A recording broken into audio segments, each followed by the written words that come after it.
context in which it was presented, it reflects the deep cultural meanings of the text. We are very privileged today that Sri Lakshmi Narayan Bhallaji, an eminent scholar and thinker, is with us today, whose perceptive mind and philosophical thinking has deciphered the meaning of images depicted in our constitutions.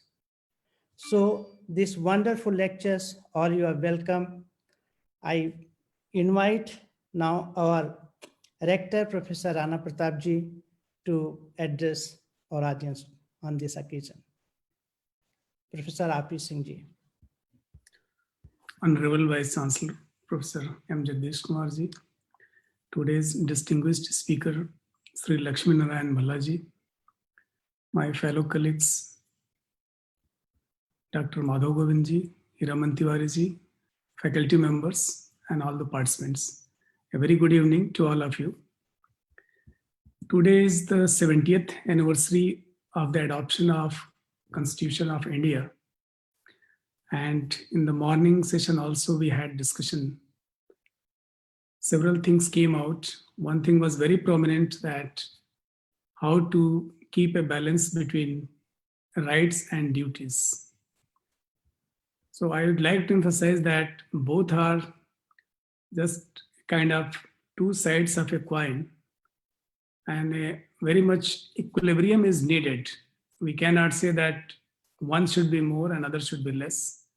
In chemistry, we know that for equilibrium, we need a both-headed arrow where equilibrium is maintained. So that is what I think we need. The current lecture, which is on the pictures which are there in the Constitution, in the beginning of each part, as we know that there are 22 parts, there are at least 22 pictures. So what are the context of those pictures and how they were put in the Constitution?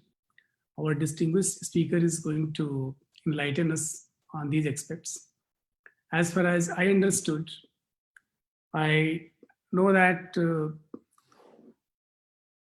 Mr. Bose, who was given this opportunity to do the Rekhankan of these pictures, he was given a task to embed Indian culture and civilization in the Constitution.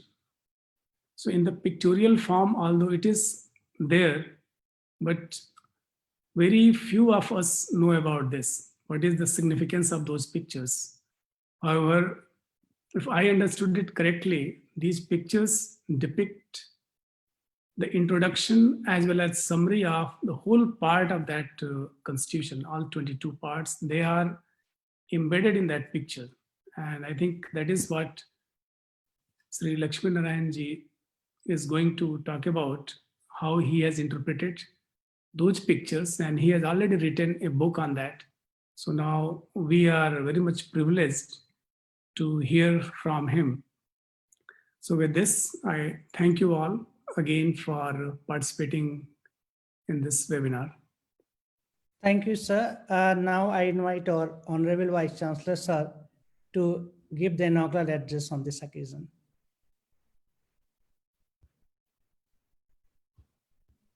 Namaskar. On behalf of JNU, I would like to extend a very warm welcome to Shri Lakshmi Narayan Bhallaji and all my esteemed colleagues who are part of this interesting webinar. The reason why I'm saying interesting is when we think of Constitution, we think of many things, duties, responsibilities, and the pillars of our democracy and so on. But we rarely think about the photos. Today, Shri Lakshmi Narayan Bhallaji is going to talk about these photos and their importance and context. I'm sure it is going to be very insightful. We are all looking forward to listen to him. But before I conclude, you see,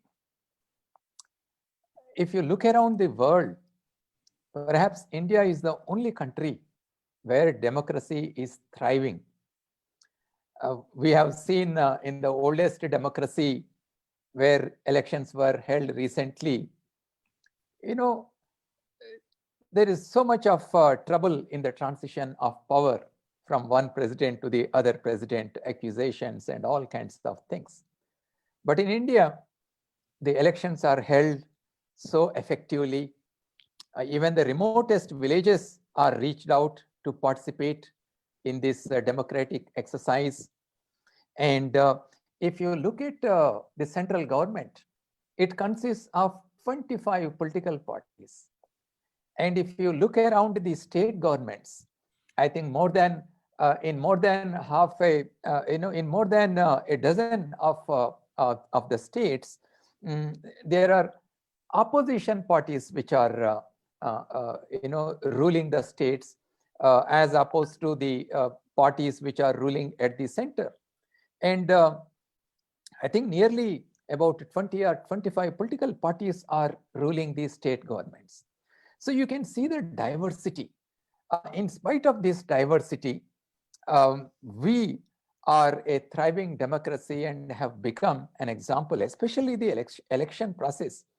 When we are talking about COVID-19 and the vaccination process, we are actually looking at the election process as an example, how we reach out to the last person in the country so that they can exercise their democratic right.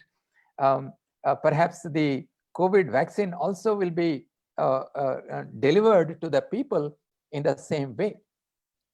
So there are a lot of things that as an Indian, we can be proud about our constitution and about the democracy that is binding all of us together in spite of so much of diversity. In fact, we are very, very proud of this diversity. We do everything possible to nurture this diversity. Perhaps that is the reason why for thousands of years, we have remained as an evolving civilization. And just as our forefathers have contributed to the evolution of our civilization, as people who are now living in our country, what is that we can contribute so that our future generations also will remember us as their forefathers who have contributed to strengthen our democracy. So therefore, celebrating the Constitution Day, critically thinking about all these aspects is also an important exercise in creating more awareness about our Constitution and about our democratic institutions in our country. And I'm very, very happy that Balaji has agreed to be part of this webinar and share his thoughts. I once again very warmly welcome him to this webinar. Thank you. Thank you very much. Thank you, sir, for your inspiring words. Now I request Professor Hiraman Tiwari ji to introduce today's speaker and moderate the discussions of today's lecture. धन्यवाद धन्यवाद धन्यवाद माधव भाई।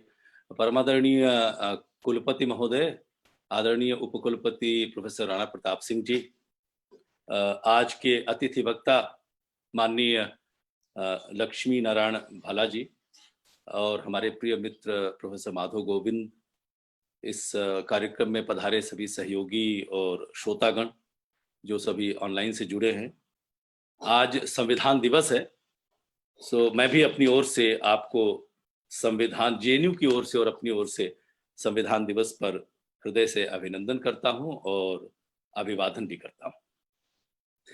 आज प्रातः एक ऐसे ही कार्यक्रम में जिसका अभी उल्लेख किया हमारे रेक्टर साहब ने, उसके बीच कुलपति महोदय ने मुझे अन्य लोगों के साथ कुछ बोलने का अवसर दिया और साथ में ये निर्देश भी दिया, हीरावन जी प्लीज स्पीक इन हिंदी। भगवान नन्नैया की सरस्वती स्वरूपा तेलुगु में जन्मा एक विद्वान मुझे जैसे हिंदी भाषी और हिंदी वाले से हिंदी बोलने के लिए आग्रह करे तो आप अनुमान लगा सकते हैं कि कितना उल्लास मुझे हुआ होगा। इसलिए आज का अब से ये कार्यक्रम हिंदी में नहीं हिंदी में होगा।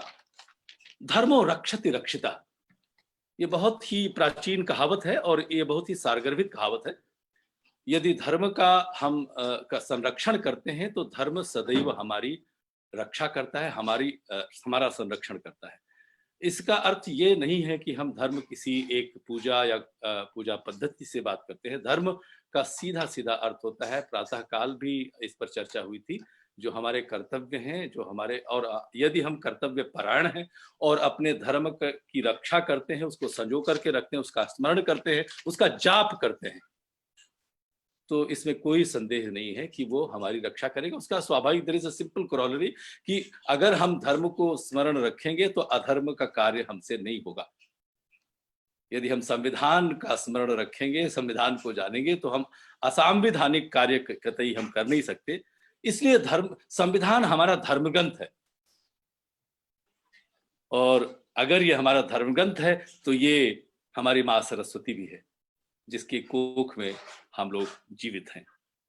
आदरणीय प्रधानमंत्री ने 2015 में बाबा साहेब डॉक्टर अंबेडकर की एक जयंती के उपलक्ष्य में बोला था कि अब से 26 नवंबर जो है वो संविधान दिवस के रूप में मनाया जाएगा।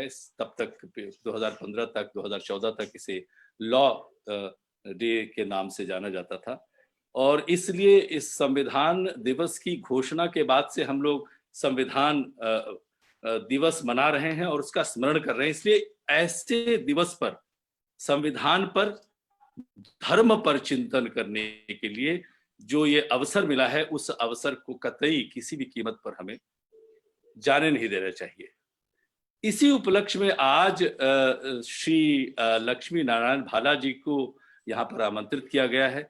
मैं अपने सभी साथियों की ओर से, जेएनयू की ओर से उनका स्वागत करता हूं, और इसलिए भी स्वागत करता हूं कि अभी सभी वक्ताओं ने, कुलपति महोदय ने, उपकुलपति ने और माधव गोविंद भाई ने भी इसका उल्लेख किया कि जो चित्रांकन हुए हैं, चित्रांकन 28 हैं, 22 चैप्टर्स हैं, जो भी चित्रांकन हुए हैं, उनके पीछे, उनके बीच जो मौलिक धारणा है, उसका जो सार है, उसका जो तत्व है, उसके विषय पर भाला साहब ने बहुत ही सुंदर अध्ययन किया है।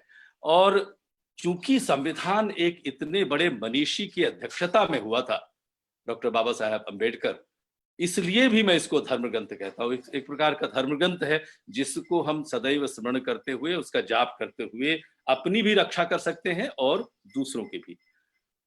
उनकी पुस्तक का नाम है हमारा संविधान, भाव एवं रेखांकन। अभी पिछले वर्ष ही छपी है, छोटी सी पुस्तक है, लेकिन बहुत सुंदर अर्थों में उसको लिखा गया है, मन से लिखा है। थोड़ा सा परिचय में देता हूं, मैं अधिक समय नहीं लूंगा श्री भाला जी का। ये पॉलीग्लॉट है, बहुभाषी व्यक्ति है, जन्म से मराठी हैं, संस्कृत भी जानते हैं, अंग्रेजी भी जानते हैं, असमिया भी जानते हैं, उड़िया भी जानते हैं, बांग्ला भी जानते हैं, हिंदी में तो पुस्तक ही लिखी है, अंग्रेजी में भी लिखी है, और साथ ही साथ एक जाने माने कवि भी हैं। तो कवि हृदय जो होता है वो कला के साथ उसका सीधा जुड़ाव होता है।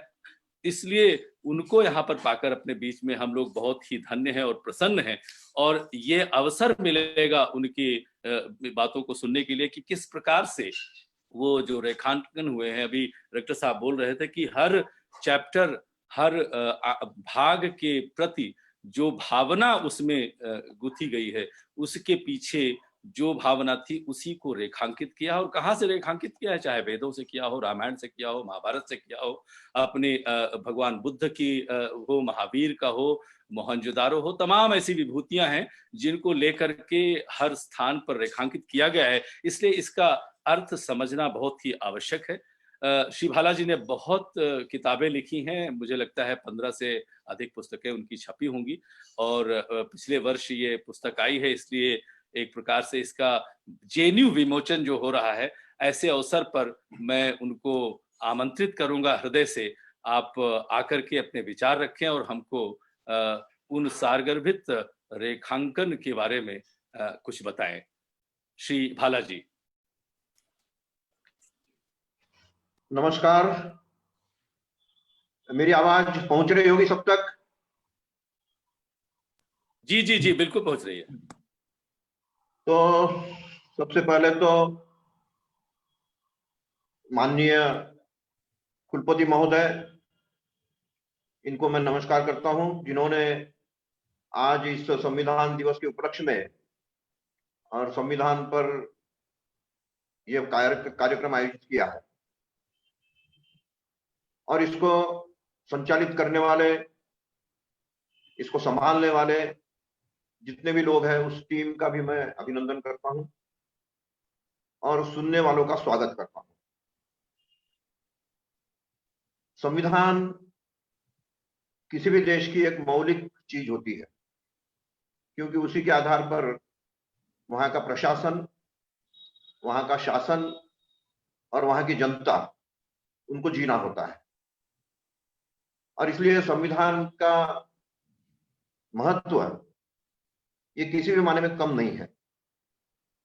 और जब देश ही लोकतांत्रिक हो तो संविधान का महत्व और भी बढ़ जाता है। तो भारत ये लोकतांत्रिक देश है। 26 जनवरी से यहां लोकतंत्र लागू हुआ, लेकिन उससे कुछ महीने पहले 15 अगस्त को हम स्वाधीन हुए। स्वाधीन होना और स्वतंत्र होना, दो में जो अंतर है उसको हम निश्चित रूप से समझते हैं कि हम पहले 15 अगस्त को स्वाधीन हुए, अर्थात वो हमारे अधीन हुआ देश, लेकिन हम चल रहे थे जो अंग्रेजों ने नियम बना रखे थे उसी के तहत। 26 जनवरी को स्वतंत्र हुआ, तंत्र हमारे हाथ में आया। तो स्वाधीन होने से स्वतंत्र होने तक की जो यात्रा है, इस यात्रा के बीच संविधान का निर्माण हुआ। वैसे संविधान समिति, संविधान सभा ये 15 अगस्त से पहले ही गठित हो चुकी थी, 6 दिसंबर 1946 को। उसके 3 सत्र हो भी चुके थे। उन 3 सत्रों का लेखा जोखा, उसका दायित्व बीएन राव पर था। बीएन राव 1935 के संविधान के एक्सपर्ट थे और उनके उस एक्सपर्टाइज के कारण उस समय के अंग्रेज सरकार ने उनको इस पर और भी प्रकाश डालने के लिए दायित्व दिया था और उन्होंने उस पर काम भी किया था। उसके कारण 1938 में उनको सर की पदवी, उपाधि भी दी गई।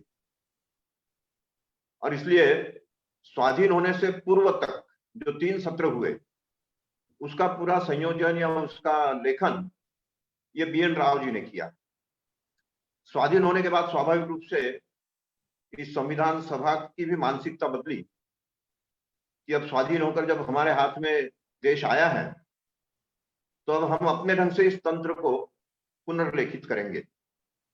और इसलिए बीएन राव जी से कहा गया कि आपका किया हुआ जो काम है वो अब संविधान समिति, ये प्रारूप समिति को सौंप दिया जाए। प्रारूप समिति का गठन 29 अगस्त को हुआ, अर्थात देश स्वाधीन होने के 15 दिन बाद। 29 अगस्त को उनके हाथ में 1935 के आधार पर जो संविधान का पुनर्लेखन या संविधान का जो भी कुछ मॉडर्नाइजेशन करने का काम चल रहा था, वो उनको सौंप दिया गया। अंबेडकर जी उसके प्रमुख थे। अंबेडकर जी ने फिर उस सत्र के बाद पूरा 1 वर्ष 3 महीने उसी पर काम किया। 7 लोगों की कमेटी, जिसमें बीएन राव नहीं थे, उन 7 लोगों की कमेटी के द्वारा 141 बार वो बैठे कई घंटों तक, और उसमें से उन्होंने नया प्रारूप तैयार किया जो कि पूरी तरह से बदला हुआ था। और उस प्रारूप के आधार पर फिर अगले जो सत्र हुए हैं, 7 सत्र और हुए, उन 7 सत्रों में इस पर चर्चा हुई। पहले ही सत्र में एक सदस्य ने प्रश्न उठाया कि जब हम स्वाधीन हो चुके हैं तो हमारी भाषा में ही इसका विचार होना चाहिए। और इसलिए ये स्वीकार किया गया कि हाँ, हमारी भाषा तो हम हिंदी को अपनाने वाले हैं, इसलिए इसको हिंदी में भी लिखा जाएगा। और चूंकि मूल ड्राफ्ट अंग्रेजी का है और इसलिए अंग्रेजी में चलता रहेगा, तो अंग्रेजी में भी लिखा जा रहा है और हिंदी में उसका अनुवाद भी हो रहा है। इस प्रकार चलते चलते ये काम आगे बढ़ा और 1948 के अंत में सारे काम मोटे तौर पर पूरे हो गए। अनुवाद भी हो गया, फाइनल ड्राफ्टिंग भी हो गया। फिर 49 के बाद उसका सही ढंग से लेखन का काम वो चलने लगा। तो इस तरह की करीब 3 वर्ष की लंबी यात्रा है। और इस यात्रा के बाद जब 26 नवंबर 1949 उस दिन संविधान का एकदम जिसको कहा जाए कि आत्मसात करना, ये जो समय आया, तो उस समय तक दोनों चीजें हिंदी में भी और अंग्रेजी में भी तैयार हो चुकी थी। उसका केवल चित्रांकन बाकी था। और चित्रांकन का काम विशेषकर पंडित नेहरू की इच्छा थी, अंबेडकर जी की भी इच्छा थी कि इसको हाथ से लिखवाकर और अच्छी तरह से चित्रों के द्वारा सजवाकर जो चीज हम शब्दों में प्रकट नहीं कर पाए वो चित्रों के द्वारा प्रकट हो जाए तो अच्छा रहेगा, क्योंकि शब्द की एक सीमा है। और इसलिए उस सीमित अर्थ में अगर हम संविधान को लेकर चलते हैं तो उसके पीछे का जो भाव है वो शायद पूरी तरह से प्रकट नहीं हो पाएगा। इसलिए इसे चित्रों के द्वारा उस भाव का प्रदर्शन ये होना चाहिए। तो इस प्रकार से जब ये निर्णय हुआ तो नंदलाल बोस ने, जहां तक मैं समझता हूं, हालांकि कहीं डॉक्यूमेंटेशन इसका नहीं है, लेकिन निश्चित रूप से नंदलाल बोस ने पूरे संविधान को अच्छी तरह से पढ़ा है और किस चैप्टर का कौन सा विषय है इसका गहरा अध्ययन किया है। उसको किस कागज पर लिखा जाए इसका भी चयन उन्होंने किया, ये तो रिकॉर्डेड है। और 22 पेपर्स उन्होंने अपने पास रख लिए कि इन 22 पर कितना लिखा जाएगा उसकी जगह मैं छोड़ दूंगा, और जहां चित्र बनाया जाएगा उतनी जगह मुझे चाहिए। तो हर जगह 3 इंच बाय 8 इंच इतनी जगह में उनको अपना चित्र अंकित करना था। विषय उन्होंने पढ़ा, पढ़ने के बाद उस विषय के अनुसार चित्रों का चयन प्रारंभ किया। बड़ा मौलिक काम था वो। और उस काम में जब हम देखते हैं 5 साल पहले मेरे हाथ से जब ये रंगीन और ये संविधान आया, इससे पहले मैंने देखी नहीं थी। 5 साल पहले जब किसी ने मुझे उपहार के रूप में दिया वो संविधान अंग्रेजी का, तो वो देखकर मैं अभिभूत हो गया।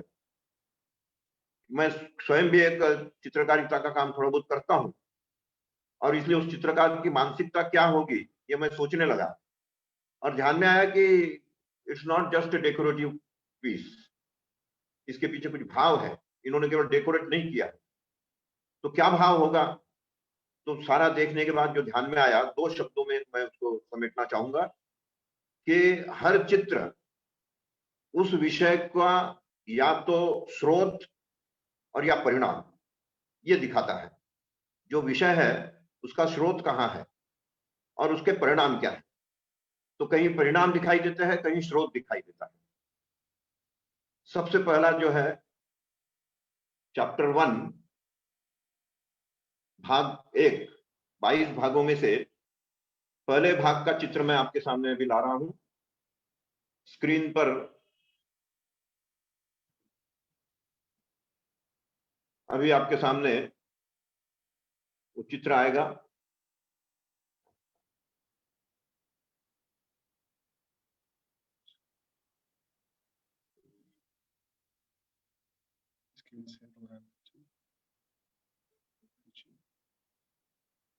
सॉरी, थोड़ी दिक्कत हो रही है, लेकिन आ जाएगा थोड़ी देर में। हाँ, डाउनलोडिंग फाइल।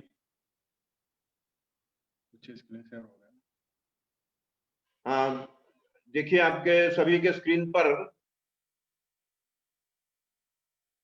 ये फाइल आ रही है। भारत का संविधान, इसकी प्रदर्शनी तैयार की गई है। इस प्रदर्शनी के लिए ये कवर पृष्ठ है। ये संविधान सभा की बाकी चीजें विस्तार से लिखी है। इसके 389 सदस्य थे और 9 दिसंबर से इसकी कार्रवाई शुरू हुई। 11 दिसंबर को स्थायी अध्यक्ष निर्वाचित हुए। 13 दिसंबर से विधानसभा की कार्रवाई आरंभ हुई। इस प्रकार से सारी चीजें इसके विस्तार में न जाते हुए, ये सारा इसमें लिखा हुआ है, इसके विस्तार में न जाते हुए मैं सीधे अशोक चिन्ह के बाद जो पहला चैप्टर है, संविधान की उद्देशिका है, उद्देशिका के बाद भाग एक पर जो चित्र दिया गया है वो मोहनजोदारो का प्रतीक चिन्ह है। अब प्रश्न ये उठता है कि मोहनजोदारो तो आज के भारत में जिस स्वाधीन भारत की बात हम करते हैं उसमें नहीं है। स्क्रीन पर कुछ आ नहीं रहा है। स्क्रीन नहीं आ रहा है। स्क्रीन नहीं आ रहा है। हाँ, एक एक बार मिनट, अभी दोबारा उसको शेयर करें। देखते हैं।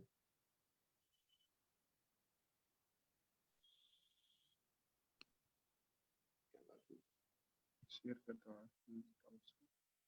शेयर कर रहा है।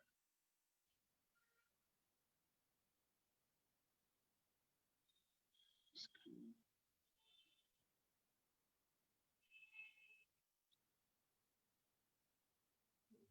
है वो।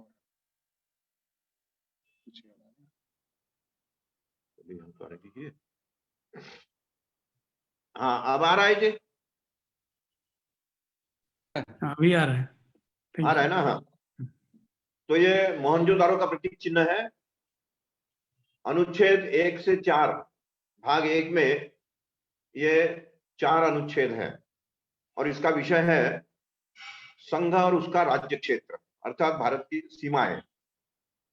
तो भारत की सीमा में तो मोहनजोदारो आता नहीं है, लेकिन फिर भी नंदलाल बोस को ऐसा क्यों सूझा कि यहाँ मोहनजोदारो का प्रतीक चिन्ह होना चाहिए। उसका कारण निश्चित रूप से मैं ये कह सकता हूं कि नंदलाल बोस के दिमाग में पॉलिटिकल भारत नहीं था, सांस्कृतिक भारत था। विभाजन, जैसा कि श्री अरविंद ने भी कहा है कि ये विभाजन एक अस्थायी चीज है, ये स्थायी नहीं हो सकती, क्योंकि अगर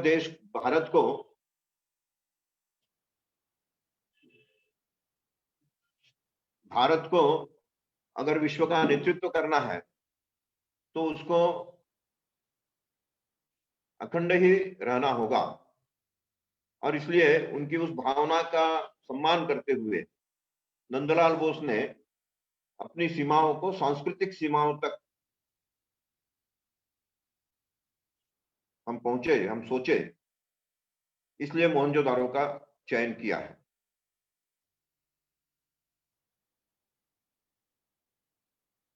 उसके बाद भाग दो ये थोड़ी तकनीकी गड़बड़ी के कारण हो सकता है कि आपको दिखने में थोड़ा उधर उधर हो जाए, लेकिन मैं बता रहा हूं, अब शायद दिखाई दे रहा होगा। भाग 2 इसका विषय नागरिकता। किसी भी देश का नागरिक, क्यों सबको दिखाई दे रहा है जी? आवाज भी सुनाई दे रही है? जी। हाँ जी जी तो जी किसी जी भी बिल्कुल देश का सुनाई दे रही नागरिक, है और दिखाई पड़ रहा है। हाँ ठीक है जी। तो किसी भी देश का नागरिक ये कैसे होना चाहिए, तो सीधी सी बात है कि वो अच्छा शिक्षित भी हो और संस्कारित भी हो। तो अपने देश में शिक्षा और संस्कार का श्रेष्ठ स्थान जो है वो गुरुकुल माना जाता है, और इसलिए अपनी शिक्षा व्यवस्था ये गुरुकुलीन शिक्षा व्यवस्था हो, ताकि हम भारत का नागरिक जो है वो सही नागरिक पा सके या सही नागरिकत्व हमें प्राप्त हो सके। तो गुरुकुल का चित्र यहाँ दिया है, जिस गुरुकुल में प्राकृतिक सौंदर्य के साथ साथ और वहाँ श्रद्धा का केंद्र, यज्ञशाला इत्यादि सब कुछ है। गुरु बैठे हैं, उनके सामने शिष्य जो है वो शिक्षा ग्रहण कर रहे हैं। इस प्रकार की अपनी जो मौलिक चिंतन है शिक्षा के बारे में कि गुरु शिष्य के संबंधों के आधार पर और शिक्षा ग्रहण करते हुए वो अच्छे संस्कार भी ग्रहण करे और संस्कारित नागरिक होकर फिर समाज में विचरण करे। तो इस प्रकार से ये दूसरा चैप्टर। तीसरे चैप्टर में मौलिक अधिकारों की रक्षा वाली बात आती है। मौलिक अधिकारों की रक्षा की जब भी बात आती है तो हम सुनते हैं, चाहे स्वामी विवेकानंद ने कहा हो, चाहे महात्मा गांधी ने कहा हो, सबने भारत के बारे में ये कहा कि हमें भारत में राम राज्य स्थापित करना है। तो राम राज्य स्थापित करने का मतलब ही यही है कि हर एक के मौलिक अधिकारों की रक्षा करने की जिस राज्य में गारंटी है, ऐसा राज्य स्थापित करना है।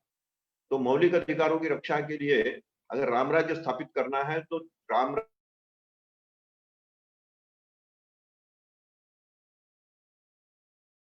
साम्राज्य स्थापित करने के लिए जा रहे हैं।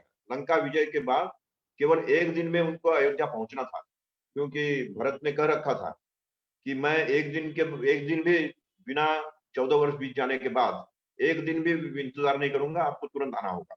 और इसलिए राम जी को बड़ी चिंता थी, तो उन्होंने विभीषण से कहा कि मुझे एक दिन में पहुंचना है, क्या कर सकते हो? तो पुष्पक विमान की व्यवस्था की गई। पुष्पक विमान में राम, लक्ष्मण और सीता ये तीनों बैठकर अयोध्या जा रहे हैं। ये चित्र इसमें दिया गया है। अर्थात राम राज्य की स्थापना करने के लिए स्वयं राम स्थापित करने के लिए जा रहे हैं। ये बात इसमें स्पष्ट रूप से दिखाई देती है। मौलिक अधिकारों की रक्षा करनी हो तो राम राज्य की स्थापना करिए। भाग 4, इसमें राज्य की नीति निदेशक इसके बारे में कहा है। उसको नीति निर्धारक तत्वों की बात जो है वो बात आती है। और नीति निर्धारक तत्वों के बारे में भारत में हम जानते हैं कि गीता से श्रेष्ठ और कोई ग्रंथ नहीं है। इसमें हर प्रकार की नीति का किस प्रकार से पालन किया जाए, किस प्रकार से उसका अनुपालन हो, ये सारी बातें और उसमें कही गई है।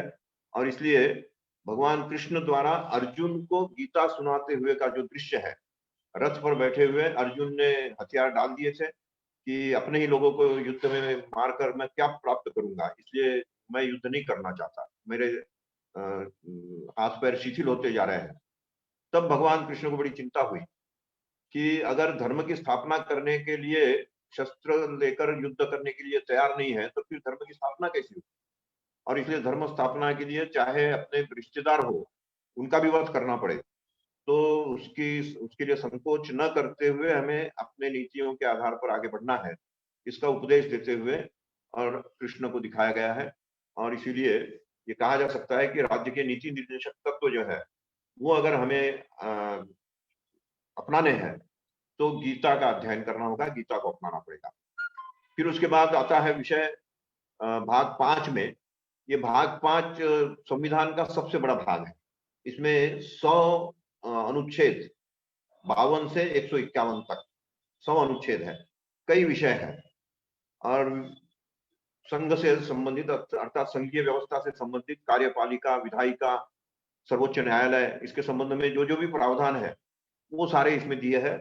और उस पर भगवान बुद्ध का चित्र है। इसका मतलब बड़ा स्पष्ट है कि भगवान बुद्ध ने जितना गहन चिंतन किया समाज के बारे में, समाज व्यवस्था के बारे में, उसके आधार पर स्वयं घूम घूम कर अपना राज्य छोड़कर और आम जनता के बीच जाकर उनको प्रबोधित किया, उद्बोधित किया। तो उस प्रकार से प्रबोधन के बाद ही हम अपने देश को, जहां हम इस देश को ले जाना चाहते हैं, यहाँ की कार्यपालिका, विधायिका और सर्वोच्च न्यायालय, ये 3 जो आधार स्तंभ है, उन 3 आधार स्तंभों की पूरी व्याख्या वो इसमें की गई है। और उसका मूल आधार ये बौद्ध का चिंतन होना चाहिए, ऐसा नंदलाल बोस को लगा। इसी का थोड़ा विस्तार आगे जाकर यही बात राज्य तक पहुंचे, नीचे तक पहुंचे, कार्यपालिका, विधायिका, उच्च न्यायालय, इसके अधीन प्रादेशिक न्यायालय वगैरह होंगे, तो वहां तक भी पहुंचे। और वो भगवान जैन मत के प्रसार करने वाले महावीर के चित्र के द्वारा दिखाया गया है कि उनके जितना शुद्ध चिंतन, शुद्ध चरित्र और उसी प्रकार से शांति का वातावरण, अहिंसा के संवैधानिक स्वरूप को बनाए रख सकेंगे। और इसलिए उनका चित्र यहाँ दिया है। अनुच्छेद 152 से 237 तक, इसमें भी काफी अनुच्छेद है। उसके बाद अगला चित्र जो है ये भी बड़ा मार्मिक है। मौर्य काल की निर्भयता का और संपन्नता का चित्र है। ये दिखने में बड़ा कॉम्प्लिकेटेड है, लेकिन जब गहराई से देखेंगे तो ध्यान में आएगा कि इसमें कुछ विचरण करते हुए पुरुष और कुछ महिलाएं, ये है। और ये भाग 7 है। 7वें भाग का सबसे मजेदार भाग ये है कि 7वें भाग का जब 7वां वर्ष पूरा हो गया था इसका संविधान अवलंबन करने का, तो 7वें वर्ष में एक बवाल खड़ा हुआ पूरे देश में कि भाषावार प्रांत रचना होनी चाहिए। और इसलिए राज्य रचना जो जिस आधार पर की गई है उस आधार को बदला जाए। तो उसके लिए काफी आंदोलन चला, हिंसा हुई। सबसे पहले आंध्र में, आज का जो आंध्र है, उस समय मद्रास राज्य था पूरा, मद्रास प्रेसिडेंसी।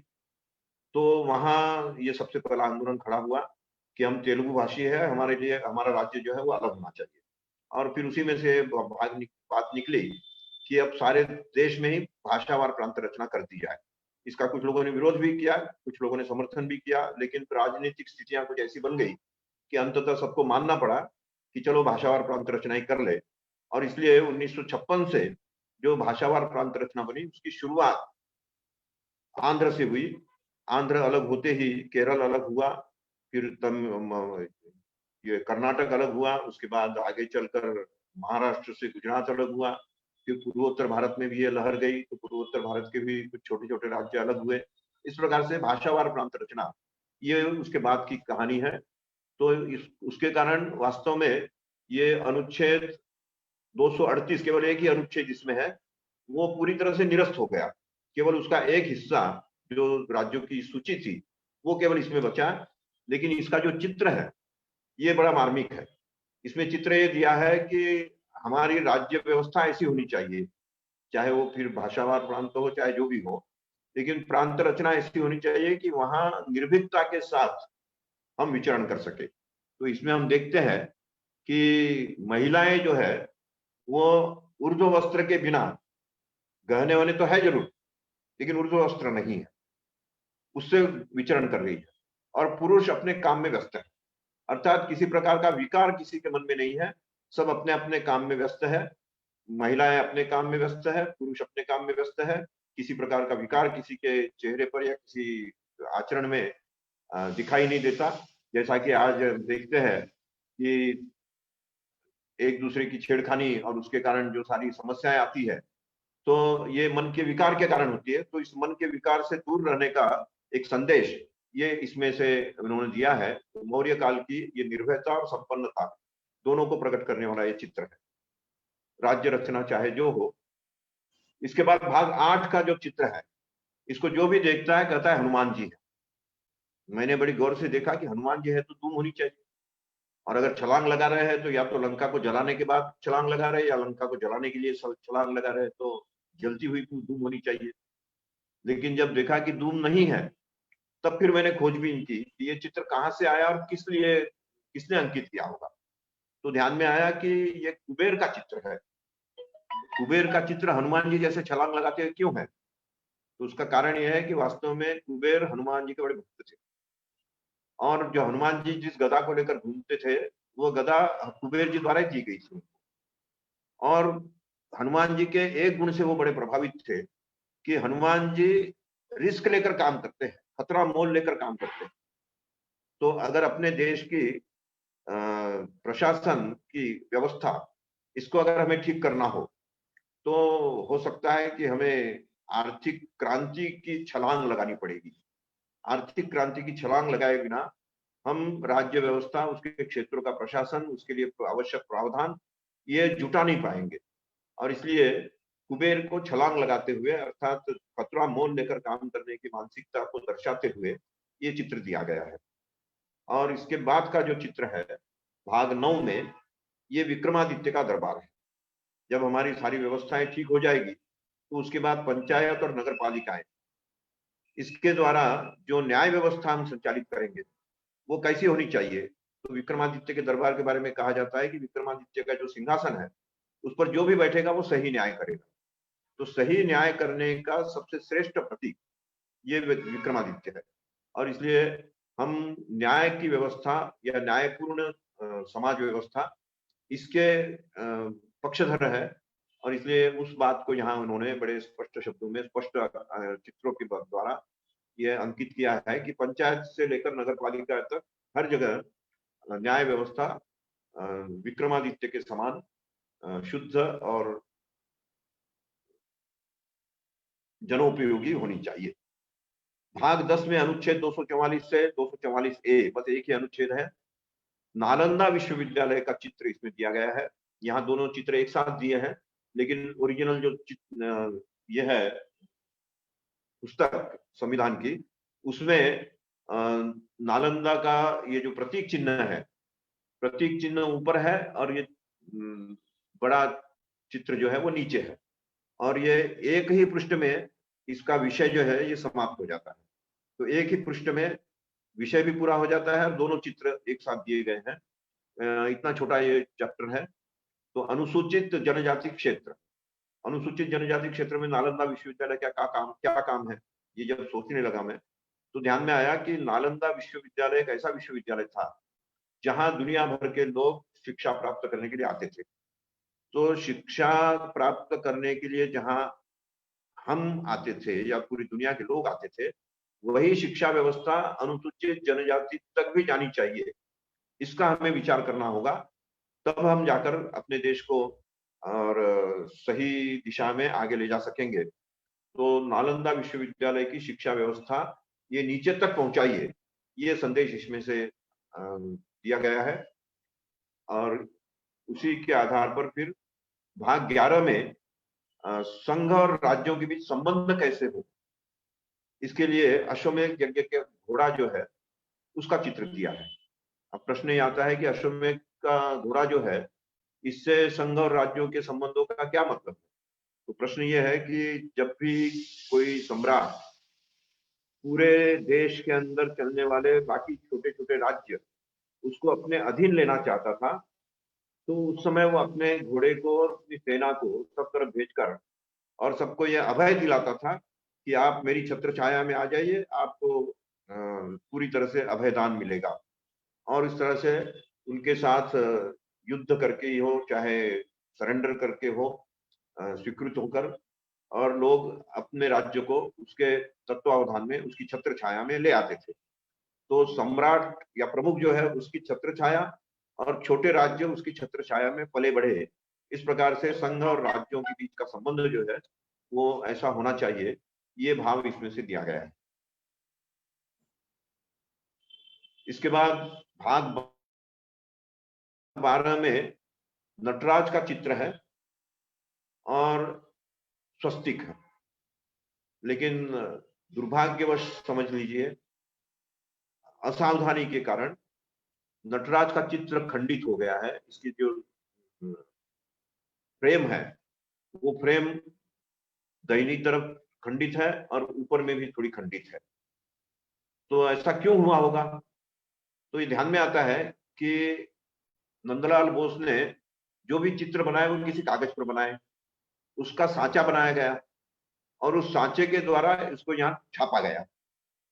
तो जिसने भी छापा उसने ये छापते समय उस सीमा के बाहर चला गया, इसका ध्यान भी रखा। और उसके बाद इस पर जो चारों तरफ फ्रेम बनाई गई उसकी जिम्मेवारी और किसी पर थी।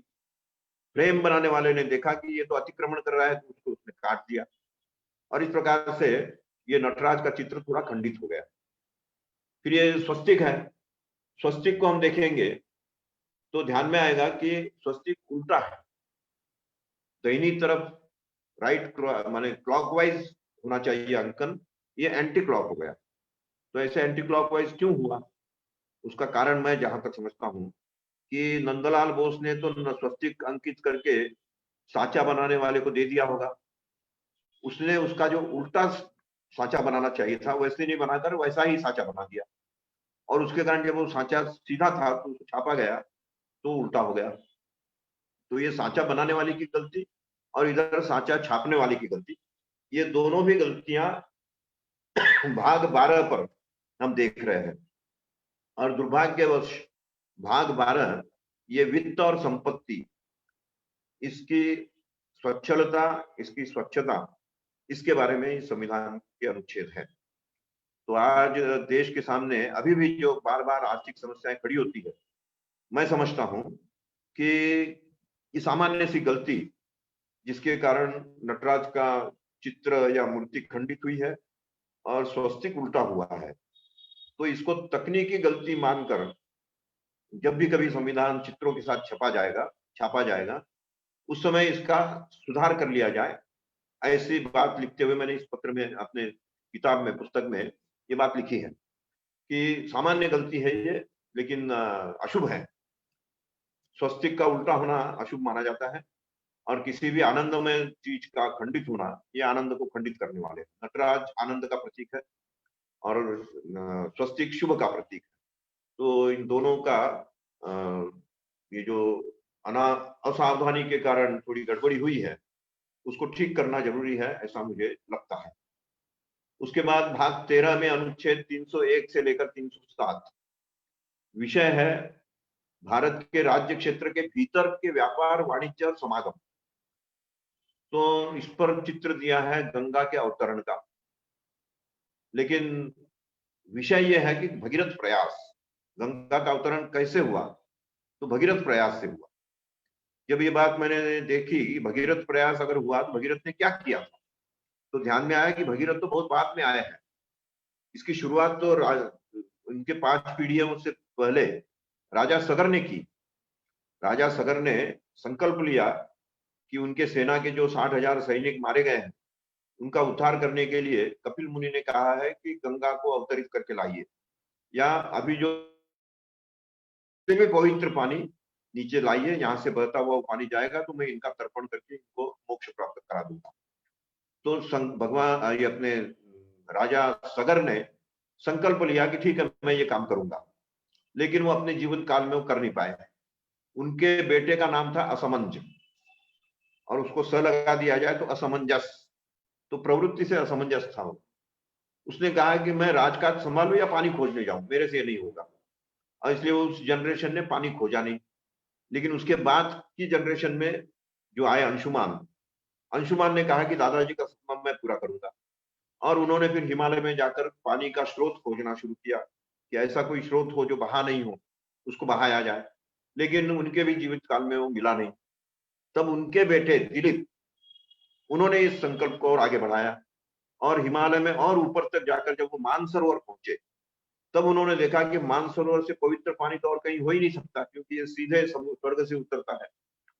तो स्वर्ग से उतरने वाला सीधा पहला पानी वो मानसरोवर में है, इसलिए इस मानसरोवर के पानी को ले जाया जाए। लेकिन जब उन्होंने देखा कि यहाँ से ब्रह्मपुत्र, सतलुज आदि नदियां ये पानी ले जा ही रही है, तब उन्होंने और गहन चिंतन किया, वहां ध्यान लगाया, और उस ध्यान में से उनको ये अनुभूति हुई कि इस तालाब के नीचे जो अंडरग्राउंड वाटर है, जो बह रहा है नीचे से, उसको खोजा जाए, और उसको खोजेंगे, उसको बाहर निकालेंगे, तो वो सबसे पवित्र पानी होगा, क्योंकि इसका छना हुआ पानी है वो। और ये बात जब उनको अनुभूति हुई, तो उन्होंने अपने बेटे भगीरथ को बुलाया, और वो ये जानते थे कि उनका बेटा जो है वो उल्टा जाया है। उल्टा जाया का मतलब होता है पग जाया, कि जिसका गर्भ से निकलते समय आमतौर पर सिर बाहर आता है, लेकिन जिसका पैर बाहर आया उसको उल्टा पैदा हुआ ऐसा माना जाता है। और उसमें 3 गुण होते हैं। एक तो वो धरती पर खड़े रहकर बता सकता है कि धरती के अंदर धन गड़ा हो, तो गड़े हुए धन का वो कर सकता है। धरती के अंदर बहता हुआ पानी वो बता सकते हैं। और उसके पैरों में ये गुण होता है कि उनके पैरों के अंगूठे से अगर किसी के शरीर में कोई स्नायु का विकार हो, इम्बैलेंस हुआ हो, तो उसके स्पर्श से वो ठीक हो जाता है। और ये आज भी गांव में कई जगह चलता है, शहरों में भी, बड़े शहरों में भी जिसकी ये मान्यता है। ऐसे खोजे जाते हैं कि कोई पग जाया हो, कोई पायालू हो, मराठी में ज्यादा पायालू बनता, तो पायालू है, तो उस पायालू को लाइए तो इसके स्नायु का विकार जो है वो ठीक हो जाएगा। तो ऐसे 5 जनरेशन के प्रयास के कारण भारत के राज्य क्षेत्र भीतर का व्यापार, वाणिज्य ये ठीक होगा। केवल एक जनरेशन में हम प्रयास किया और हो जाएगा, क्योंकि इतने वर्षों की गुलामी, इतने वर्षों का आक्रमण, इतने वर्षों का यहाँ का असंतुलन, उसको अगर ठीक करना हो तो 5 जनरेशन तक हमारा काम करना पड़ेगा हमें। और आज ये सौभाग्य मैं कहूंगा कि आज की जो जनरेशन है वो 5वीं जनरेशन है स्वाधीन भारत की, और इसलिए इस 5वीं जनरेशन को ये सौभाग्य प्राप्त हो रहा है कि वो इस भगीरथ प्रयास में गंगा को, अर्थात पवित्रता को, भारत के अंदर की भीतर की व्यापार वाणिज्य व्यवस्था को ठीक करें। तो इस प्रकार की भविष्यवाणी एक तरह से इस चित्र के माध्यम से नंदलाल बोस ने कर दी थी कि 5 जनरेशन तक प्रयास करिए तो ये होगा। उसके बाद का 14वां अनुच्छेद, इसमें अकबर का दरबार है। अब प्रश्न आता है कि जब अंग्रेजों से हम मुक्त हो गए तो मुगलों से भी तो मुक्त होना चाहिए था। तो इस मुगलों के समय का अकबर का दरबार क्यों लाया गया? तो उसका कारण यह है कि अंग्रेजों से पहले लगातार 700 वर्षों तक इन्होंने हमारे देश में शासन किया, प्रशासन चलाया, कुछ न कुछ तो काम किया ही है, भले ही अत्याचार बहुत किए, लेकिन यहाँ जब राज्य किया है तो उनको अपने साथ आत्मसात कर लिया जाए, हमें मिलकर काम करे, ये संदेश जाना चाहिए। और इसलिए नंदलाल बोस ने पूरा अध्ययन किया और उस अध्ययन में से उन्होंने ये निचोड़ निकाला कि बाबर ने केवल 4 वर्ष राज किया था, लेकिन बहुत अत्याचार किया। औरंगजेब ने 48 वर्ष राज किया, उसके भी अत्याचारों की कोई सीमा नहीं। लेकिन अकबर ने 49 वर्ष सबसे अधिक राज्य किया, लेकिन उनकी तुलना में अत्याचार कम किए। और केवल इतना ही नहीं, इसने कोशिश ये की कि केंद्र और राज्य इनके संबंध अच्छे रहे, और उन अच्छे संबंधों के लिए उसने तरीका भले चाहे ये अपनाया हो कि विवाह संबंध बढ़ाए जाए, लेकिन भाव ये था कि केंद्र और राज्य मिलकर काम करें। तो संघ राज्याधीन सेवाएं, इसको संचालित करने के लिए अकबर की जो सोच थी और उसका जो नवरत्न दरबार था, नवरत्न दरबार में 4 हिंदू थे, 5 मुस्लिम थे, इस्लाम के मानने वाले थे। तो इस प्रकार से वो थोड़ा डेमोक्रेटिक भी था। तो डेमोक्रेटिक भी है, कम अत्याचारी है, और संघ और राज्य के बीच संबंध बनाए रखने चाहिए अच्छे, इसका पक्षधर भी है, इसलिए इनका दरबार यहाँ अंकित किया गया है। उसके बाद आता है अनुच्छेद 15। इसमें अनुच्छेद भाग 15 अनुच्छेद 324 और 329 तक अपने देश की निर्वाचन प्रणाली ये इसमें दी गई है। निर्वाचन चुनाव करना है तो उसके लिए शब्दों में नियम वगैरह तो संविधान में दे दिए, लेकिन नंदलाल बोस के ध्यान में आया कि इसके माध्यम से हमें किसे नेता चुनना है ये तो संविधान बता नहीं सकता, तो वो काम मैं कर दूं। और इसलिए उन्होंने ये काम किया कि निर्वाचन में हमें पराक्रमी और त्यागी लोग व्यक्ति चाहिए। पराक्रम का सर्वश्रेष्ठ प्रतीक आधुनिक इतिहास का वो छत्रपति शिवाजी है, और त्याग का सर्वश्रेष्ठ प्रतीक गुरु गोविंद सिंह है। इसलिए गुरु गोविंद सिंह और छत्रपति शिवाजी, इन दोनों को यहाँ चित्रांकित किया गया। और भी 2-3 चित्र उनके सामने आए थे, ऐसा उनके जीवनी में आता है कि उनके सामने और भी 2-4 चित्र लाए गए थे कि इसमें से आप तय करिए कौन सा चित्र ठीक रहेगा, किसको नेता मानेंगे। उन्होंने इन दोनों का चयन किया और इन दोनों को यहाँ अंकित किया। तो इस प्रकार से निर्वाचन के माध्यम से हमें पराक्रमी और त्यागी व्यक्ति चाहिए। भाग 16 में रानी लक्ष्मीबाई और टीपू सुल्तान, पहली नजर में दोनों एक दूसरे की विपरीत दिखाई देते हैं कि कहाँ रानी झांसी जिसने बलिदान किया देश की स्वाधीनता के लिए, और कहाँ टीपू सुल्तान जिसने बहुत अत्याचार किया और दक्षिण भारत में कहर मचा दिया था। लेकिन दोनों में कॉमन पॉइंट क्या है? तो ये ध्यान में आया नंदलाल बोस के कि दक्षिण से भी किसी ने अंग्रेजों का विरोध किया और उत्तर में भी विरोध हुआ। तो ऐसे अंग्रेजों का विरोध करने की शुरुआत जहां से हुई, उन दोनों के चित्र यहाँ लाए जाए, और तब उसके माध्यम से हम कुछ विशेष वर्गों के उपबंध और उनको सुविधाएं दे पाएंगे। और इसलिए अंग्रेजों का विरोध करने के लिए सबसे पहले बलिदान टीपू सुल्तान का हुआ। उनके 70 साल बाद रानी झांसी का बलिदान हुआ। तो एक तरह से दोनों अंग्रेजी सत्ता के विरोध में बलिदान करने वाले दो व्यक्ति, दो महापुरुष, दो श्रेष्ठ महिला इस रूप में लिया गया है। तो इन दोनों का उस रूप में योगदान है। हालांकि अभी कर्नाटक के लोग टीपू सुल्तान के बारे में जब भी सुनते हैं तो बड़ा विरोध भी होता है, लेकिन नंदलाल बोस के सामने प्रश्न ये था कि 700 वर्ष तक जिन्होंने यहाँ राज किया है उनको कहीं ना कहीं प्रतिनिधित्व तो दिया जाना चाहिए, क्योंकि आगे चलकर हमें साथ निभाना है। और इसलिए आगे साथ निभाना है तो उसमें जो भी अच्छा गुण है, टीपू सुल्तान का एक अच्छा गुण उनके ध्यान में आया, और वो ये था कि भले उसने 100 मंदिर तोड़े होंगे, लेकिन अपने स्वार्थ के लिए 5 मंदिरों की उसने विशेष रक्षा की। वहां के पंडित को या पुजारी को सुरक्षा देना, वहां अन्न और वस्त्र इत्यादि की व्यवस्था करना और उन 5 मंदिरों की सुरक्षा करना, ये उसने अपना रखा था। उसका अपना स्वार्थ रहा होगा, उसको कोई ऐसी अनुभूति हुई होगी कि ये 5 मंदिर जो है इसकी रक्षा करने से मेरा राज्य सुरक्षित रहेगा, और इसलिए किया होगा, वो एक शोध का विषय है। लेकिन कुल मिलाकर ये दोनों इसीलिए लाए गए हैं यहाँ कि इन्होंने अंग्रेजों की सत्ता का विरोध किया था और ये कहा था कि ये केवल व्यापार करने के लिए नहीं, राज करने के लिए आए हैं और इनके राज्य को हमें स्वीकार नहीं करना चाहिए। भाग 17 ये राजभाषा के लिए समर्पित भाग है, अनुच्छेद 343 से 351 तक, और लाठी चलते हुए गांधी जी इसमें दिखाए गए। नीचे में तारीख भी लिखी है, बापू जी लिखा है, तारीख भी लिखी है।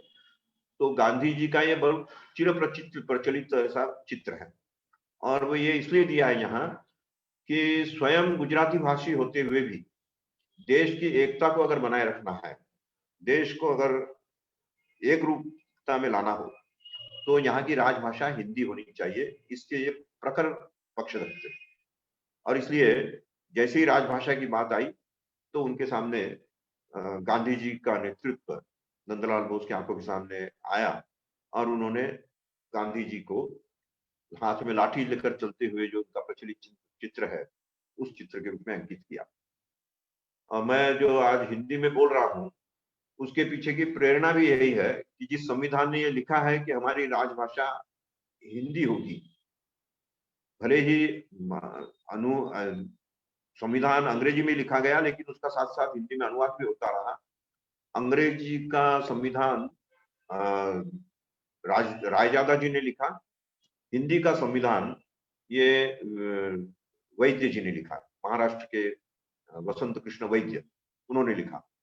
तो उनको खोजने की भी बड़ी मजेदार घटना है। उनके बारे में जब मैंने देखा तो संविधान के एक पृष्ठ पर लिखा हुआ था कि ये नासिक में रहने वाला परिवार है, इसलिए मैंने नासिक में खोजबीन की तो जानकारी मिली कि नहीं, नासिक में ऐसा कोई परिवार नहीं था। तब फिर जानकारी मिली कि एक वैद्य परिवार कहीं रायपुर चले गए हैं, नासिक में कुछ दिनों के लिए आए थे। तब हमने रायपुर जाकर खोजबीन की, वहां के महाराष्ट्र मंडल में जाकर खोजा, वहां भी नहीं मिले। लेकिन जैसे कि कहा जाता है कि बच्चा बगल में ढिंडोरा नगर में, वही बात हुई। दिल्ली में खोजते खोजते एक परिवार ने कहा कि बसंत कृष्ण वैद्य के पुत्र, बड़े पुत्र जो है वो अमुक जगह रहते हैं। और तब फिर वहां जाकर जब जानकारी मिली तो बड़ा आनंद आया कि उन्होंने किस तरह से हिंदी में हाथ से लिखने में कितना परिश्रम किया है और कितनी सफाई के साथ, सावधानी के साथ लिखा है, इसका उन्होंने जो वर्णन किया उससे मैं बड़ा अभिभूत हुआ। तो अंग्रेजी और हिंदी दोनों भाषाओं में साथ साथ लिखा जाता था और इस चित्र के लिए जगह या तो छोड़ी जाती थी कहीं, और कहीं चित्र पहले से अंकित रहता था और उसके नीचे से लिखना शुरू करते थे। तो इस प्रकार से तीनों पक्षों के कोऑपरेशन से, हिंदी अंग्रेजी के लिखने वाले और नंदलाल बोस की टीम के द्वारा चित्रों का अंकन करने के लिए बनाई हुई टीम, इसका आपस में बड़ा अच्छा कोऑर्डिनेशन रहा है। और अंत में ये जो फ्रेम है चारों तरफ, ये 26 जनवरी के बाद अंकित करने के लिए दी गई।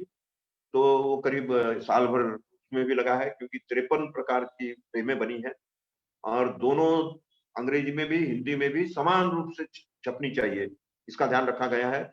समान रंग हो, समान हो, तो स्केच काट कर बनाए गए थे निश्चित रूप से, क्योंकि ब्रश से इतना काम हो नहीं सकता और एक ही जैसा दोनों जगह हो ही नहीं सकता। कहीं ना कहीं तो कोई गलती हमारे भेद आएगा ही। लेकिन मैंने बड़े गौर से देखा है हिंदी और अंग्रेजी दोनों को साथ रखकर, तो ध्यान में आया कि ना कोई रंग में अंतर है और ना कहीं उसके मेजरमेंट में अंतर है। तो निश्चित रूप से इसकी पहले कोई स्केच बना दी गई थी और उस स्केच को इस पर अंकित किया गया है। तो इस तरह से भाग 18 में फिर गांधी जी को दिखाया गया है, लेकिन इसका विषय जो है वो आपात उपबंध, आपातकालीन उपबंध क्या हो सकते हैं और क्या होने चाहिए, इसका वर्णन इसमें दिया है। लेकिन उस समय नेता का व्यवहार कैसा होना चाहिए, ये इसमें लिखा नहीं है। नंदलाल बोस ने सोचा कि ऐसे समय नेता का आचरण कैसा हो, ये अगर दिखाना हो तो गांधी जी नोआखाली में जाकर गांधी जी ने जो किया वही सर्वश्रेष्ठ प्रतीक है, क्योंकि चारों तरफ हिंसा का तांडव मचा हुआ था, देश का विभाजन स्वीकार कर लिया गया था और उस समय डायरेक्ट एक्शन की बात भी चल रही थी। तो एक तरफ डायरेक्ट एक्शन हो रहा है, एक तरफ विभाजन हो रहा है, एक तरफ विस्थापित आ रहे हैं, एक तरफ मारकाट चल रही है। ऐसे समय महात्मा गांधी ने दिल्ली छोड़ दी और सीधे नोआखाली, या सबसे ज्यादा हिंसा से पीड़ित था, उस स्थान पर वो जाकर पहुंचे और वहां शांति स्थापित की। तो नेतृत्व को आपातकाल में सबसे अधिक खतरनाक स्थान जो भी होगा उसको संभालना हो चाहिए, इसका संकेत नंदलाल बोस के इस चित्र के द्वारा हमें प्राप्त होता है। और यहाँ हम देखते हैं कि हिंदू मुसलमान सबने मिलकर उनका स्वागत किया, हिंदू महिला उनको तिलक लगा रही है और बाकी मुस्लिम समाज के लोग उनके सामने नतमस्तक होकर और अपना किए हुआ का पछतावा वो प्रकट कर रहे हैं कि हमने हिंसा की है, इसके लिए क्षमा याचना। तो इस प्रकार से एक महात्मा गांधी का ये प्रयास शांति स्थापना का। और उसके बाद भाग 19 में हम देखते हैं तो नेताजी सुभाष चंद्र बोस, और उस पर लिखा हुआ है जो इसमें आया नहीं है, उसमें लिखा है कि नेताजी सुभाष चंद्र बोस रंगून से रेडियो के द्वारा महात्मा गांधी को संदेश दे रहे हैं कि मेरी सेना तैयार है, अंग्रेज अब कमजोर हो चुके हैं, अंग्रेजों को खदेड़ना शुरू कर दिया है मैंने, और अंडमान निकोबार स्वाधीन हो चुका है, अब मैं रंगून आ चुका हूं और अब भारत पर इधर ब्रह्मदेश से प्रवेश करते हुए आक्रमण करूंगा। उस समय भारत के अंदर सब लोग जो है मुझे सहयोग करे, आपका आशीर्वाद प्राप्त हो जाए तो हम अंग्रेजों को यहाँ से खदेड़ देंगे और अपना राज्य स्थापित कर लेंगे। और इस बीच इन्होंने जितना भी राज्य अपने कब्जे में लिया था, विशेषकर अंडमान निकोबार और मणिपुर, तो इसको इसमें अपनी करेंसी भी शुरू कर दी थी, इसमें अपना प्रशासन भी शुरू कर दिया था और 11 देशों ने इसको स्वीकृति भी दे दी थी। इसलिए स्वाधीनता से पूर्व की स्वाधीनता वास्तव में नेताजी के द्वारा स्थापित हो चुकी थी, लेकिन गांधी जी को हिंसा क्योंकि पसंद नहीं थी और इसलिए उन्होंने नेताजी के इस आह्वान को स्वीकार नहीं किया और हम तो अहिंसा के माध्यम से ही अंग्रेजों को यहाँ से हटाएंगे, सत्ता का हस्तांतरण करवा लेंगे, आप इसमें सेना के काम में मत जाइए, ऐसा करके उनको एक प्रकार से डिस्करेज किया। लेकिन जो खैर जो भी हो, ये इतिहास का एक काला पन्ना है। नेताजी कहाँ चले गए, कैसे गायब हो गए, उसके पीछे क्या षड्यंत्र था, ये अभी भी एक रहस्य बना हुआ है। लेकिन कुल मिलाकर नेताजी सुभाष चंद्र बोस की आजाद हिंद सेना, इन्होंने भी देश की स्वाधीनता के लिए, और जिसको आज हम सत्ता हस्तांतरण के कारण मिली हुई स्वाधीनता मानते हैं या स्वतंत्रता मानते हैं, उससे भी पहले ये देश को स्वतंत्र करने का काम शुरू कर चुके थे, ये संदेश इसमें से दिया गया है। और इसके बाद जो 3 चैप्टर है 20, 21 और 22, इसमें किसी प्रसंग का चित्र नहीं है, किसी व्यक्ति का चित्र नहीं है, प्राकृतिक चित्र है। सबसे पहले दिया है हिमालय या पहाड़ी और आकाश, अर्थात नभ सेना का भी दायित्व है कि इस नभ की रक्षा करें और उसके प्रति हमारा देखने का दृष्टिकोण क्या हो, तो श्रद्धा का भाव हो। हमारे ऊपर जो आकाश है, उस आकाश के प्रति हमारा एक दायित्व बनता है, पहाड़ के प्रति देखने का भी दायित्व बनता है, उसको संभालने का भी दायित्व है। इसलिए खुला आकाश और हिमालय का चित्र देने के बाद संविधान में संशोधन की विषय है, इसमें बहुत सामान्य से कुछ विषय इसमें दिए गए हैं। संशोधन में क्या क्या किया जा सकता है, संशोधन आसानी से किया जा सकता है। संविधान के संशोधन के आसान अपने संविधान में अपनाए गए। भाग 21 में अस्थायी और संक्रमणकालीन और विशेष उपबंध ऐसे करते हुए इसमें मरुस्थल और उसमें ऊंट की सवारी, अर्थात इस धरती की रक्षा भी हमें करनी है, जो कि चाहे बंजर हो जाए लेकिन हमें उसकी रक्षा करनी है और इसलिए उसके प्रति श्रद्धा का भाव बना रहे, ये भाव प्रकट करते हुए इस पर ऊँटों को चलाते हुए भी दिखाया गया है, ऊँट की सवारी और मरुस्थल दिखाया है। और इसके बाद तीसरा आता है समुद्र। बीच में ये एक ही पृष्ठ में आया है, विषय बहुत संक्षिप्त है। विषय है संक्षिप्त नाम उसका प्रारंभ और हिंदी में उसकी प्राधिकृत पाठ और निरसन, ये आधे पृष्ठ में लिखा है। ऊपर में छोटी नौका और नीचे में बड़ी नौका, इस प्रकार से दो नौकाएं, बड़ी नाव ये अंकित की गई है। और उसमें से ये संदेश दिया गया है कि जल थल नभ, इन तीनों की रक्षा करना ये भारत के नागरिक का कर्तव्य बनता है। इसके लिए जो सेना गठित की गई है उस सेना का कर्तव्य बनता है। उस सेना को संभालने वाले राष्ट्रपति जो है उनका भी दायित्व बनता है। और पूरे संविधान को स्वीकार करके चलने वाली पूरी व्यवस्था का करता है, जिम्मेवारी बनती है। अब संविधान सभा के प्रतीक चिन्ह के बारे में मैं बताना चाहूंगा कि संविधान सभा का प्रतीक चिन्ह वास्तव में अखंड भारत है, लेकिन इसमें दाहिनी तरफ हम देखेंगे तो ब्रह्मदेश हमारा हिस्सा नहीं है, ये इसमें विशेष रूप से दिखाया गया है। और उसका कारण ये क्या है? कारण ये है कि 1935 में अंग्रेजों ने भारत से बर्मा को, उस समय का बर्मा, अभी जिसको हम म्यांमार कहते हैं, ये अलग कर दिया था, उनको स्वाधीन कर दिया था। तो उनकी स्वाधीनता हो जाने के कारण बाकी जो बचा हुआ भारत है उसी का हमें विचार करना है। बाद में फिर वो विभाजन हुआ, उसके कारण इधर वाला हिस्सा भी चला गया, बीच वाला हिस्सा भी चला गया, ये बात की बात है। लेकिन जब कॉन्स्टिट्यूएंट असेंबली का गठन हुआ उस समय अखंड भारत का ही चिंतन था। और इसकी पवित्रता की रक्षा के लिए हाथी का चित्र या गणेश जी के मुंह का चित्र वो दिया है, जो कि शुभ माना जाता है। और नीचे जो चित्र देकर मैंने ये स्पष्ट किया है कि डॉक्टर राजेंद्र प्रसाद ये अध्यक्ष थे संविधान सभा के, और डॉक्टर भीमराव अंबेडकर ये अध्यक्ष थे प्रारूप समिति के। इन दोनों की विशेष भूमिका रही है। और इन दोनों की भूमिका को याद करते हुए संविधान सभा की कुछ झलकियां वो इसमें दिखाई गई है। डॉक्टर राजेंद्र प्रसाद को संविधान सौंपा जा रहा है। फिर यहाँ सरदार पटेल और कोई और बैठे हैं, नायडू, सरोजिनी नायडू, इनके साथ वार्तालाप चल रहा है। ये यहाँ संविधान सभा के कुछ लोगों का सामूहिक चित्र है, 284 लोगों में से। अब इसके बाद ये हस्ताक्षर वाला जो पृष्ठ है, इसके बारे में कई लोग कहते हैं कि हस्ताक्षर तो अलग पन्नों पर ले लिए गए थे और बाद में इसमें जोड़ दिए गए, लेकिन ऐसी बात नहीं है। और ये भ्रम न रहे, इसके लिए संविधान निर्माताओं ने बड़े ध्यान से ये किया है कि संविधान के लेखन का अंतिम पृष्ठ जो होगा, जो कि 8th शेड्यूल वाला चित्र है, जिसमें भाषाओं की सूची दी गई है, वहीं से हस्ताक्षर शुरू करें। वो इसको छोड़कर अलग पन्ने पर हस्ताक्षर शुरू कर सकते थे, लेकिन उसके कारण ये प्रश्न खड़ा होता कि ये संविधान का हिस्सा है कि नहीं, या ये संविधान इन्होंने देखा भी है कि नहीं, पढ़ा भी है कि नहीं, अलग से कहीं चित्र ये हस्ताक्षर ले लिए। तो ये भ्रम न रहे, इसलिए हस्ताक्षर यहीं से शुरुआत की गई। और जवाहरलाल नेहरू जी को शायद जल्दबाजी रही होगी, उन्होंने पहला हस्ताक्षर कर दिया।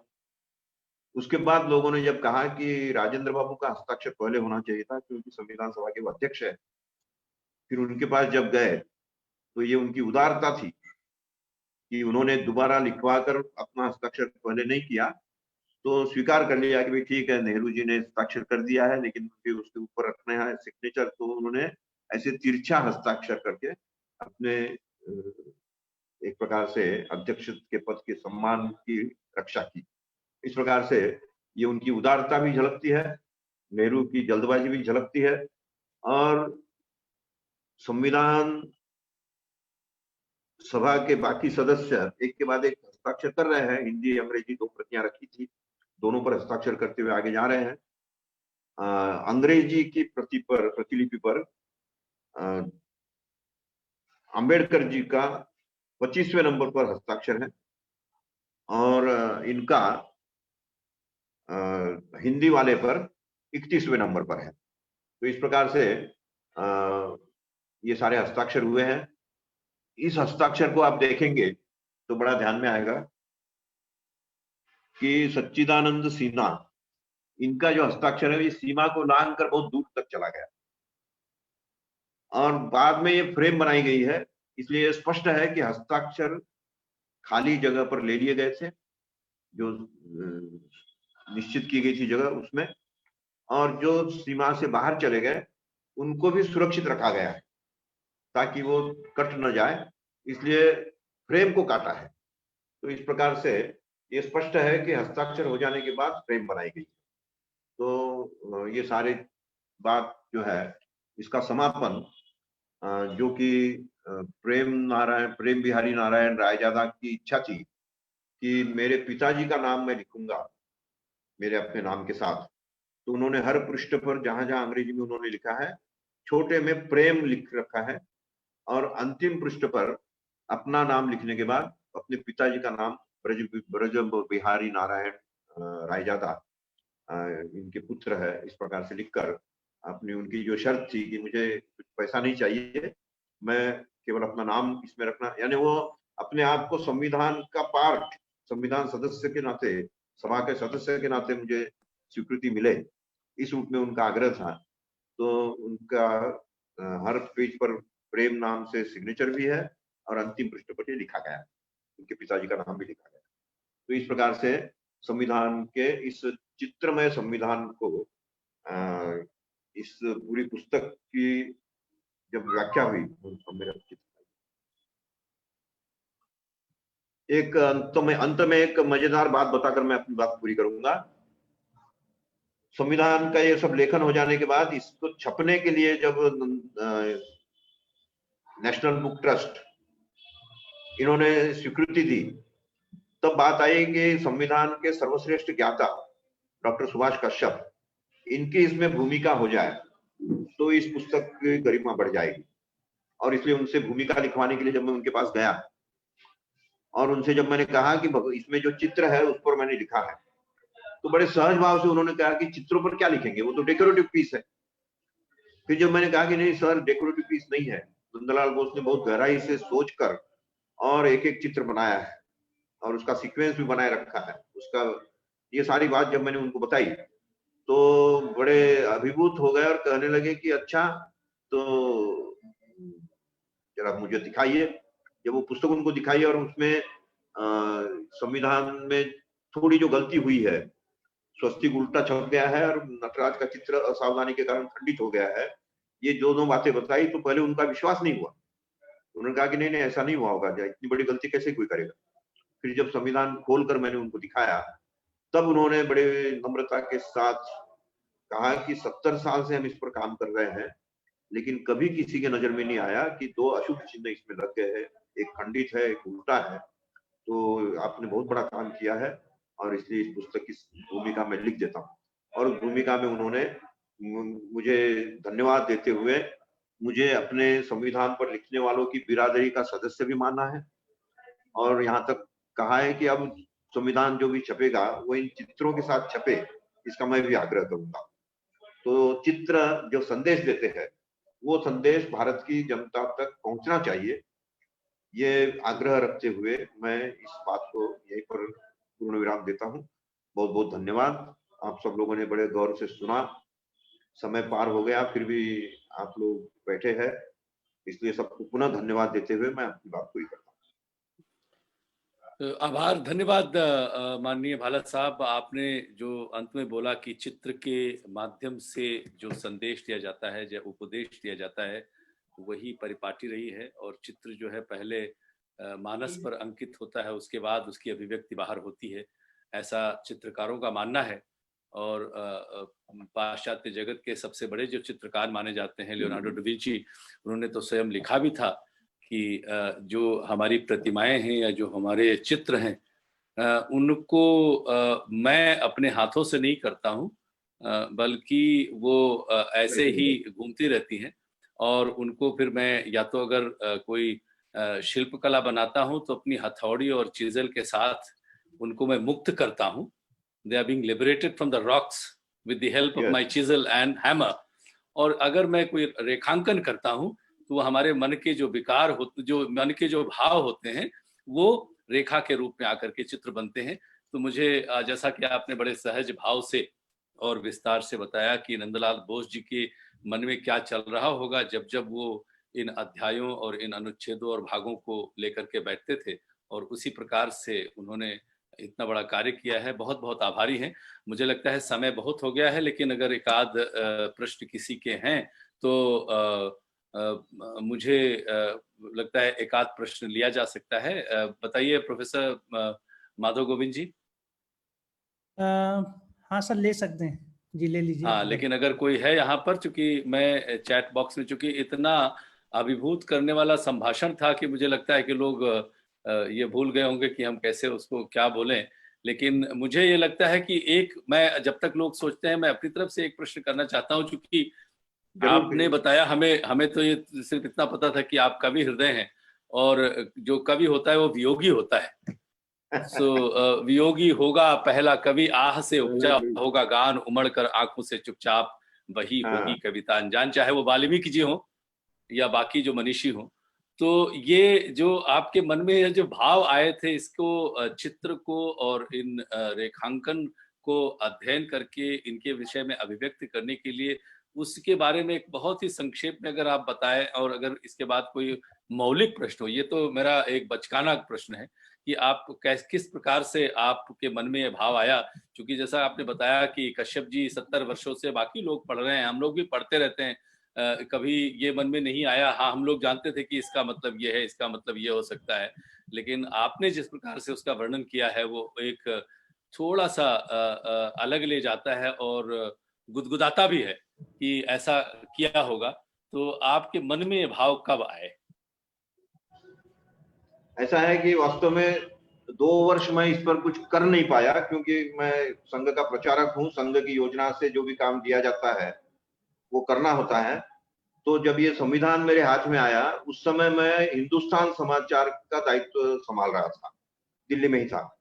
और हिंदुस्तान समाचार के उस समय जो हमारे जनरल मैनेजर थे, मुख्य प्रबंधक, जो आजकल चाणक्य वार्ता पत्रिका के संपादक है, डॉक्टर अमित जैन, वो एक बड़ी सी पुस्तक लेकर आए और मुझे उन्होंने भेंट के रूप में उपहार दी। मैंने कहा कितनी बड़ी पुस्तक क्या करूंगा मैं? बोले नहीं, आप देखिए तो सही क्या है।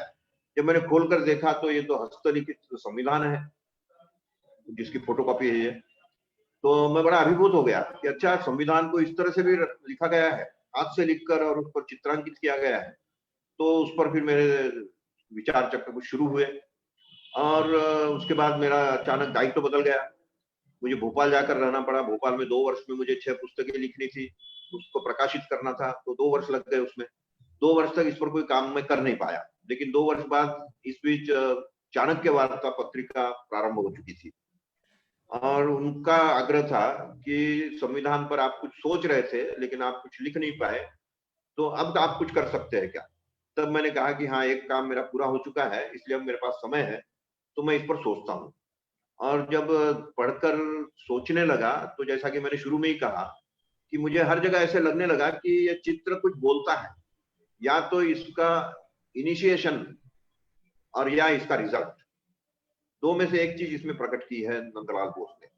और मैं स्वयं भी क्योंकि थोड़ी चित्रकारिता करता हूँ, इसलिए जैसे कविता भी लिखता हूँ तो चित्रकारिता भी करता हूँ।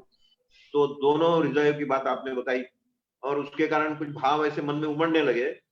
और वैसे तो मुझे एक ने कहा कि हो सकता है कि नंदलाल बोस की आत्मा आप में आकर काम करवाने लगी आपसे। तो ये कितना सही है मुझे पता नहीं, लेकिन नंदलाल बोस सपने में जरूर आए थे मेरे एक बार। वो नंदलाल बोस थे या जो भी थे, लेकिन मुझे नंदलाल बोस लगे कि 5-7 लोगों के साथ बैठकर वो चर्चा कर रहे हैं। कुछ चित्र इधर रिजेक्ट किए उन्होंने, कुछ चित्र स्वीकार किए हैं, तो ऐसे छांटनी कर रहे हैं। इस प्रकार का एक दृश्य सपने में एक बार आया।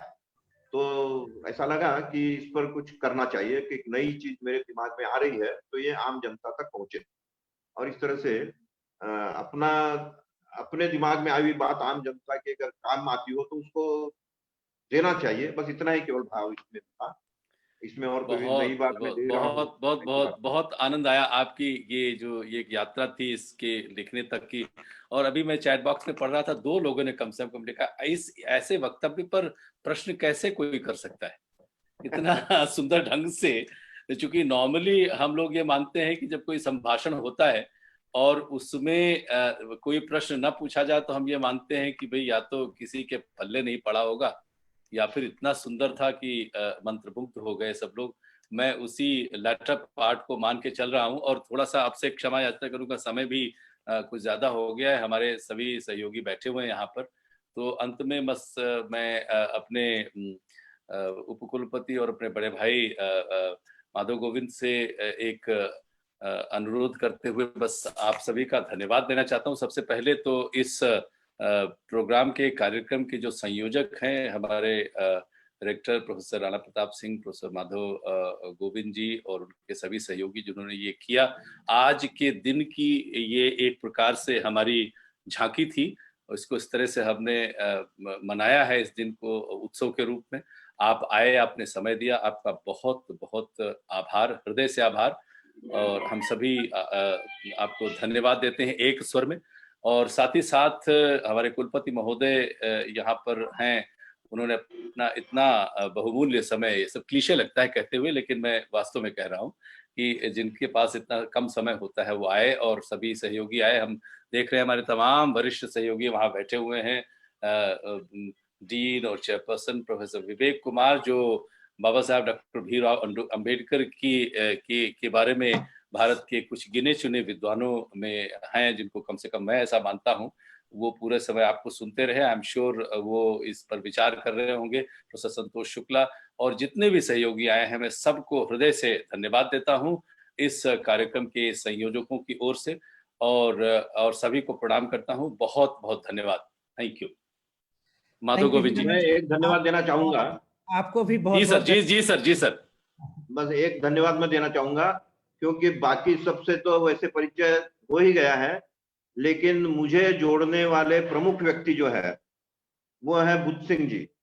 इसलिए बुद्ध सिंह जी को मैं पहले धन्यवाद देता हूं कि उनके मैं भी, हम सभी बुद्ध सिंह हमारे स्तंभ होते हैं सर। आपको जानकर ये प्रसन्नता होगी, हमारे अधिकांश कार्यक्रमों के वो एक शीर्ष स्तंभ होते हैं उनके इर्द गिर्द। तो उनके बगैर कार्यक्रम नहीं होता है, इसलिए मैंने एक सहयोगी होने के नाते I took him for granted, but फिर भी हम आपकी ओर से और अपनी ओर से उनको आभार व्यक्त करते हैं।